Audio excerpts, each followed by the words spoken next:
À qui sont tous ces morts? À des pères, à des grands-pères, à des fils et à tous ceux qui ne nous donnent pas ces putains de munitions.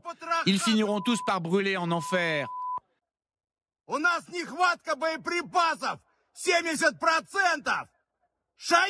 Il nous manque 70% de munitions.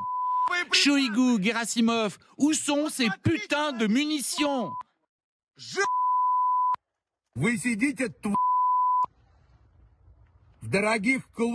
Regardez les corps. Vous vous prélassez dans les clubs les plus luxueux. Vos enfants s'amusent. Ils font des vidéos sur YouTube.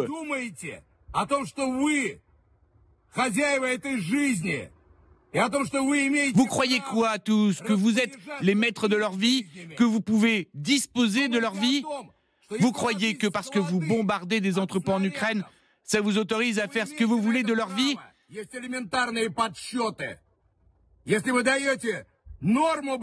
Il y a un calcul simple à faire. Si vous nous donnez assez de munitions, il y aura 5 fois moins de morts. Ce sont des volontaires qui viennent mourir pour vous. Gardez ça à l'esprit.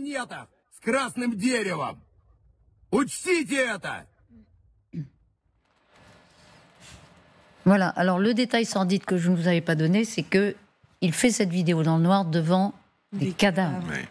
Des cadavres qu'il désigne à un moment, en disant vous êtes les responsables de ce qui se passe là. J'évoquais un Prigojine modérateur tout à l'heure, ça redonne la dimension du personnage.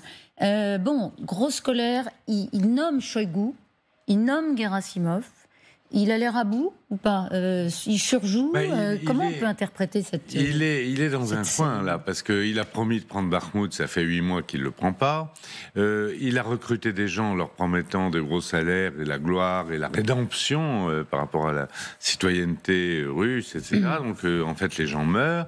Donc il collectionne les échecs et donc là il lutte pour sa survie et il est très probable effectivement qu'on lui mesure les livraisons en munitions. Hein. Oui. Donc on sent bien là, le personnage, il est véhément. Ce n'est pas uniquement de la comédie. Hein. C'est donc il ne se reçoit rien. De fait, on le laisse tomber entre guillemets. Il y a eu des allers-retours. Hein. Il avait fait un chantage, il a reçu des armes, il a dit ok, elles sont arrivées. Maintenant, à nouveau, il pique cette colère. Comment vous l'entendez? Qu'est-ce qui vous frappe, Anastasia? Moi, ce qui me frappe, c'est si on compare avec ses déclarations précédentes. Il a donné une interview il y a quelques semaines en disant que ses soldats étaient ravis de mourir, ou bien quand ils étaient blessés, ils étaient heureux. Donc il était outrancier dans cette interview. Là, il est à nouveau outrancier, en fait, et il veut se décharger. Et il veut dire que la mort de ses soldats, c'est pas de sa faute, c'est la faute à Shoigu, etc. Et pour même continuer à recruter dans son armée privée. Alors, il entretient ce fil, puisque là, cette vidéo, elle a quelques heures, c'était de nuit. Et là, il y a une demi-heure. Voilà ce qu'il déclare. Le 10 mai 2023, nous sommes le 5, nous serons obligés de transférer des postes dans Bakhmout aux unités du ministère de la Défense. Je retire les unités Wagner de Bakhmout en l'absence de munitions. Il donne une date, c'est nouveau. Amiral. Ça, il me semble que ça signifie que la confiance lui est retirée. Quelle image de non-cohésion, si vous voulez, quand vous attendez la précédente production de Prigojine. Et là, maintenant, il dit « on me retire », parce que c'est grosso modo ça, on me retire la responsabilité de Bakhmout maintenant que je l'ai presque pris. C'est quelque chose d'assez impressionnant dans la trajectoire de Wagner et de Prigojine en particulier, parce que la violence précédente était telle qu'on ne pouvait que difficilement imaginer que Poutine tienne encore en laisse Shoigu et Gerasimov pour qu'il n'y ait aucune réaction. Alors, il ne faut pas s'attendre à les entendre parler, mais l'action, c'est celle-là. C'est-à-dire qu'on retire manifestement à Wagner la responsabilité de mener une partie de ces attaques. Allons plus loin. Est-ce que ça veut dire que les Russes sont en train de perdre à Bakhmout ? Moi, je n'en tirerai pas cette conséquence. Il me semble simplement qu'on redonne peut-être aux armées russes une cohésion qu'elles avaient un peu perdue avec cette espèce de kyste qu'était Wagner autour de Bakhmout. Parce que, quand même, se faire attaquer de cette façon-là par ses propres grands chefs. Même Rommel ne le faisait pas avec Hitler. C'est quand même quelque chose de totalement impressionnant. Enfin, pour nous, bien sûr, impensable. C'est comme si Rommel avait fait une diatribe aussi violente à l'égard d'Hitler en pleine guerre. Là, il ne met pas en cause Poutine, hein, il met en cause... Non, mais il s'en approche de plus en plus. Et surtout, il est évincé. Oui. Shoigu, Gerasimov, il y a qui derrière? Oui, mais comme Poutine joue sur tout le clavier, ça fait. Là, je n'exclus pas quand même qu'il y ait une certaine gesticulation. Poutine est toujours préservé dans les déclarations de. On avait su, d'ailleurs, vous avez raison, par les fuites du Pentagone, que Vladimir Poutine avait à un moment, il avait convoqué Shoigu et Gerasimov en leur donnant l'ordre de livrer des armes. C'est la dernier épisode.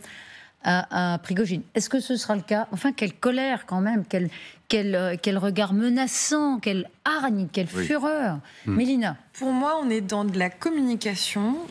Si on s'extrait de Bakhmout 2 secondes et qu'on va effectivement dans la supputation qu'on lui retire effectivement un certain nombre de prérogatives. Quand il fait ça, il fait ce que font d'ailleurs, ce que fait le haut commandement, ce que fait le Kremlin souvent, c'est-à-dire phase je gagne, pile tu perds. Si jamais on lui donne ses armes, ce sera comme l'épisode précédent, c'est voilà, j'ai bien fait de pousser un peu une gueulante, pardon pour l'expression, parce que regardez, on m'écoute et j'ai toute confiance. Si jamais on lui donne rien, parce qu'effectivement il n'y aura pas de déclaration, mais on lui donnera pas.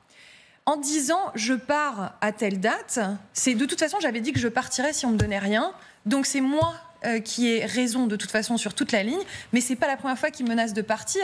Il a dit il y a quelques semaines qu'il allait ramener Wagner sur le continent africain, enfin la totalité de sa milice sur le continent africain, et que finalement il allait abandonner le Donbass. Bon, il est toujours là. Voilà. Donc le 10 mai, quand même, on note dans le calendrier le 10 mai.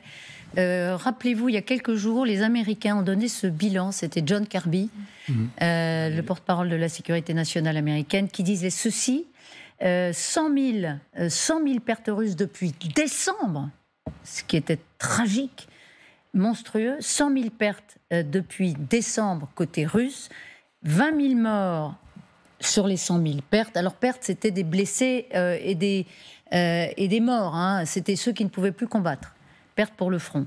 20 000 morts, et il ajoutait, dont 10 000 sont des hommes de Bakhmout. De Wagner, pardon, à Bakhmout, donc 10 000, c'est beaucoup. Anastasia. Oui, les Russes... Donc on est quand même dans ce contexte, pardon, pour Prigojine, hein, avec ces cadavres sur sa vidéo. Les Russes ne communiquent pas sur les pertes, mais ce qui m'a frappé, c'est les parades annulées dans 21 villes, et il y a des villes en Sibérie. On peut dire que c'est pas par peur pour leur sécurité, et Kiev ne pourrait pas atteindre avec leurs drones Nijnevartovsk, voilà, en Sibérie. Mais c'est très probable parce qu'il y a trop de morts et trop de cadavres qui arrivent, et quand même ils ont peur de l'opinion publique. Dernière question, amiral. Si il y avait ce départ quand même de Bakhmout, d'ailleurs Mélina aussi, si jamais c'était quand même le cas, qu'est-ce qui se passerait? Eh bien, il serait remplacé par les forces régulières de l'armée russe. A priori, elles seraient peut-être... Elles peuvent le faire? Elles peuvent remplacer... Ça amoindrirait certainement ailleurs, mais si vous voulez, ils y gagneraient en efficacité, parce que je ne pense pas que les milliers de prisonniers qu'ils ont fait massacrer étaient d'une grande efficacité militaire. Donc, et puis surtout, il y aurait une meilleure cohésion, et puis il n'y aurait pas cette image de dissension qui, quand même, pèse énormément, puisque Prigojine a vocation à être vu également sur la télévision russe. Enfin, j'imagine que quand il parle, ça se répand aussi en Russie. Donc ça ne donne pas une très bonne image du pouvoir russe et de la façon dont est menée cette guerre. Si, dans 5 jours, Wagner retire ses troupes, qu'est-ce qui se passe? Moi, je pense que ça ne changerait pas grand-chose, effectivement. C'est-à-dire qu'on parle de Bakhmout parce que c'est une ville très symbolique. On a décidé qu'elle serait très symbolique des deux côtés. Elle n'est pas tant stratégique que cela, et on l'a déjà dit et répété ces derniers mois. Par contre, quand on dit que c'est un échec, Bakhmout, pour l'armée russe ou pour Wagner, oui et non. Alors, mais c'est aussi un échec pour les Ukrainiens. C'est-à-dire qu'ils disent qu'ils continuent de tenir la ville. Bon, en réalité, la ville, elle est tenue à 90%. Ça veut pas... Alors, c'est... À la fois, c'est ni une victoire pour les Russes, ni une victoire pour les Ukrainiens, disons. Mais cette ville, elle est un point de fixation. Absolument. Et quand même, les Ukrainiens ont perdu, puis finalement ils résistent. Ils résistent, mais bon, les Russes ne font que grignoter. On a donné un chiffre impressionnant sur le front en général. Les Russes, au mois d'avril, au final, ont perdu 25 km. C'est rien, mais pour la première fois depuis très longtemps, ils n'ont pas gagné même pas 1 kilomètre. Ils ont perdu 25 km. On est dans ce contexte, évidemment, on va suivre ça de très près, parce que le 10 mai, Prigojine met sa menace à exécution, ce serait un tournant.